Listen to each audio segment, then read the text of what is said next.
এই কই তুমি শিগগিরই এদিকে এসো, তোমার জন্য আমি একটা ইংলিশে কবিতা লিখছি। বলো কি, তাই নাকি? কই পড়ে শোনাও তো দেখি কেমন হয়েছে। আরে বাবা অবশ্যই পড়ে শোনাবো, তার আগে বলো পেতনির ইংরেজি কি? পেতনির ইংরেজি হলো বেলন খুন্তি পুতা। আরে ভাবি, শুনলাম ভাইয়ের সাথে নাকি আপনার তালাক হয়ে যাবে, কি হয়েছে? আর ভাই বললেন না, আমি ঘুমাইয়াছিলাম, সে বারবার করতেছিল, আমি টের পাইনি। তাইলে ঠিক আছে, এই ধরনের নোংরা মানুষের সাথে সংসার না করাই ভালো। এসব কি বলেন আপনি? আমি ঘুমিয়েছিলাম, সে বারবার ফোন করতেছিল। মা, বাইক চালাইতে আর ভাল লাগে না, বাবারে বলে আমার একটা প্রাইভেট কার কিনে দিতে বলো না। আচ্ছা বলবো, তার আগে বল আমাদের বাগানে কি কি গাছ আছে। দুইটা আম গাছ আছে, দুইটা জাম গাছ আছে, একটা লিচু গাছ আছে, একটা কদম গাছ আছে। সর্বনাশ, টাকার গাছ তো নাই, তাইলে কেমনে গাড়ি কিনে দিতে বলবো? মানুষ কেমন হয়, মানুষের তো একটা বিবেক থাকা দরকার আছে, তাই না?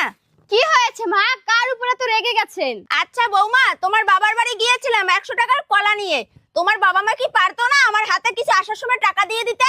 আচ্ছা মা, আপনি কি আমার বাপের বাড়িতে ঘুরতে গেছিলেন নাকি কলা বেচতে গেছিলেন?